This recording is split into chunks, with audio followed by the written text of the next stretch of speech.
Revenue శాఖ మంత్రి పొంగులేటి శ్రీనివాసరెడ్డి గారు ప్రవేశపెట్టిన తెలంగాణ భూభారతి భూమిపై హక్కుల రికార్డు చట్టము 2024 ఈ ప్రవేశపెట్టిన చట్టాన్ని సంపూర్ణంగా సమర్థిస్తూ దీనికి సంబంధించిన చర్చను తమరు ఓపికతో ఇది ప్రజలకు సంబంధించిన సమస్య కాబట్టి కొంతమంది సభ్యులు గతంలో వాళ్ళు ఒక అద్భుతమైన ప్రవేశపెట్టిన ధరణి చట్టాన్ని రీప్లేస్ చేస్తూ ఈ కొత్త చట్టం ప్రవేశపెట్టడం ద్వారా తెలంగాణ రాష్ట్రంలో దాదాపుగా యాజమాన్యపు హక్కులున్న 1,52,00,000 ఎకరాల భూములకు సంబంధించిన వివరాలను భద్రపరచడమే కాకుండా అర్హులైన ప్రతి భూ యజమాని యొక్క హక్కులను కాపాడడానికి ఈ చట్టాన్ని సమర్థవంతంగా ఈ సభలో ప్రవేశపెట్టి ఈ సభలో చర్చ జరగడం ద్వారా 4 కోట్ల తెలంగాణ ప్రజలకు ఈ ప్రభుత్వం ఒక సమర్థవంతమైన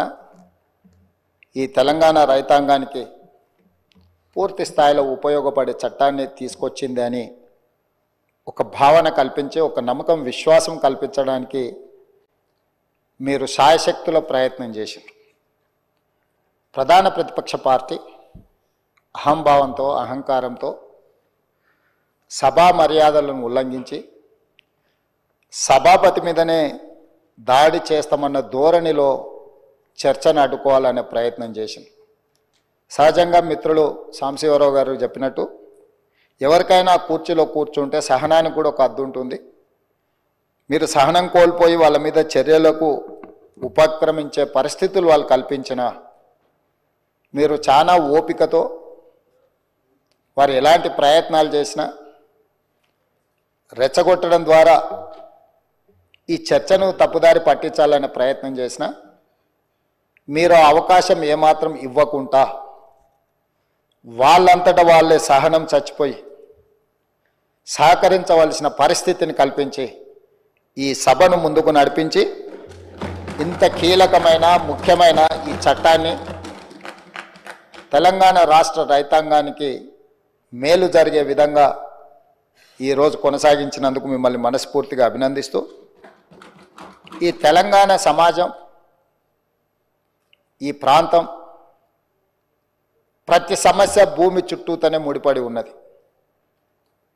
ఆనాడు ప్రధానంగా కమ్యూనిస్టు సోదరులు రావి నారాయణ రెడ్డి గారు కావచ్చు, ఆరుట్ల కమలాదేవి గారు కావచ్చు, మల్లు స్వరాజ్యం గారు కావచ్చు, భీమిరెడ్డి నరసింహారెడ్డి గారు కావచ్చు, ధర్మ భిక్షం కావచ్చు, సరే ఆరుట్ల కమలాదేవి, ఆరుట్ల రామచంద్రారెడ్డి గారు, బద్దం ఎల్లారెడ్డి గారు, మిత్రులు చాలామంది చెప్తా ఉన్నారు, చాకల ఐలమ్మ, ఇట్లా అంటే చరిత్రలో వెనక్కిపోయినా కొద్దిగా వాళ్ళ పోరాటాలన్నీ కూడా వారు ఈ పోరాటంలో అసూలు బాసింది ఈ భూమి కోసమే. ఈ భూమిని ఆత్మగౌరవంగా, ఈ భూమిని హక్కుగా, ఈ భూమి వాళ్ళ జీవించే హక్కు వాళ్ళకు ఆత్మగౌరవాన్ని తెచ్చిపెట్టేది.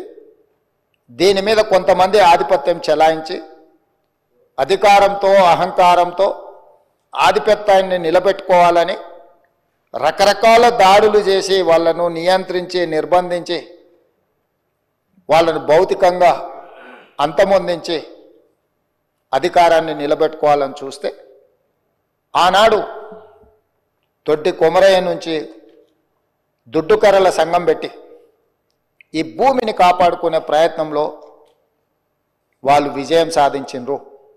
వాళ్ళు అమరులు అయి ఉండొచ్చు కాక, కానీ తెలంగాణ సమాజంలో ఉన్న భూమే తమ హక్కు ఆత్మగౌరవాన్ని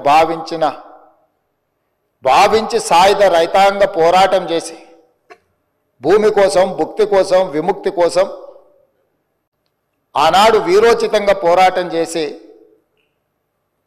ఆనాడు చెరబట్టిన రాజుల నుంచి ప్రాంతానికి విముక్తి కలిగించారు. ఆ తర్వాత ఎప్పుడు ఏ ఉద్యమం వచ్చినా అది కమ్యూనిస్టు ఉద్యమాలు కావచ్చు, నక్సల్బరీ ఉద్యమాలు కావచ్చు, దళిత గిరిజన సంఘాలు, తుడుం దెబ్బలు, ఆదివాసీ సంఘాలు కావచ్చు, వీళ్ళందరి పోరాటాలు భూమి చుట్టూతోనే పరిభ్రమించినాయి. ఈ భూమి కోసమే వాళ్ళు సర్వం ఒడ్డి ఈ భూమిని రక్షించుకునే పనిలో పోరాటాలు చేసిండ్రు. పటేల్ పట్వారి వ్యవస్థ రద్దుకు కూడా కారణం పేద ప్రజల భూముల మీద కొద్దిమంది ఆధిపత్యం చెలాయించాలని చూడడంతో పటేల్ పట్వారి వ్యవస్థను రద్దు చేయడం జరిగింది అధ్యక్ష. అట్లాంటిది ఆర్ఓఆర్ యాక్ట్ కావచ్చు, రకరకాలుగా ఏ భూ యజమాని అయితే ఉన్నాడో ఆ యజమానుల యొక్క హక్కులను కాపాడడానికి సమయం సందర్భం వచ్చినప్పుడల్లా మనం చట్టాలు చేసుకున్నాం. ఆ చట్టాల ద్వారా వాళ్ళ హక్కులను కాపాడుతూ వచ్చినాం. పివి నరసింహారావు గారు, శ్రీమతి ఇందిరాగాంధీ గారు ఉన్నప్పుడు అగ్రికల్చర్ సీలింగ్ యాక్ట్ తీసుకొచ్చి జాగీర్దారుల దగ్గర, జమీందారుల దగ్గర, భూస్వాముల దగ్గర వేలాది ఎకరాలు మూలుగుతుంటే లక్షలాది ఎకరాలను వాళ్ళ దగ్గర నుంచి ప్రభుత్వం సేకరించి భూమి లేని నిరుపేదలకు, ముఖ్యంగా దళితులకు, గిరిజనులకు, ఆదివాసీలకు, బలహీన వర్గాలకు ఈ భూ పంపకాలు, అసైన్మెంట్ పట్టాలు ఇవ్వడం ద్వారా వాళ్ళ ఆత్మగౌరవాన్ని నిలబెట్టి ఆ భూమి మీద వాళ్ళకు జీవించే హక్కును ఆనాటి ప్రభుత్వాలు శ్రీమతి ఇందిరాగాంధీ గారు వారికి ఇచ్చారు. దీనికి కారణం, ప్రేరేపితం ఆనాడు భూముల కోసం కమ్యూనిస్టులు చేసిన పోరాటాలని ఈరోజు మనం చెప్పుకోక తప్పదు. ఈ పోరాటాల వల్ల వాళ్ళు లేవనెత్తిన సమస్యలను అక్కడి నుంచి కోనేరు రంగారావు కమిషన్ వరకు కావచ్చుగా, లేదా డాక్టర్ వైఎస్ రాజశేఖర రెడ్డి గారు ముఖ్యమంత్రి ఉన్నప్పుడు నక్సలైట్లతో జరిపిన చర్చల్లో భాగంగా కూడా ఈ భూములకు సంబంధించిన ప్రధానమైన సమస్యలనే లేవనెత్తడం జరిగింది. వీటన్నిటిని దృష్టిలో పెట్టుకొని గత ప్రభుత్వాలు వీలైనంత మేరకు ప్రజలకు మేలు జరిగే విధంగా చట్టాలను సవరించిన. ఇంతకుముందు అక్బరుద్దీన్ ఓవైసీ గారు చెప్పినట్టు ఆనాడు యూపీఏ ప్రభుత్వంలో భూభారతి నిజామాబాద్ పైలట్ ప్రాజెక్ట్ కింద కేంద్ర ప్రభుత్వం మన్మోహన్ సింగ్ గారు, సోనియా గాంధీ గారు రికార్డ్స్ డిజిటలైజేషన్ చేయడం కానీ, భద్రపరచడం కానీ, తప్పులు జరగకుండా సరిదిద్దడం కానీ, వీటన్నిటి కార్యక్రమాలను ఎప్పుడు తీసుకున్నా నిజమైన భూ యజమాని యొక్క హక్కులను కాపాడాలి.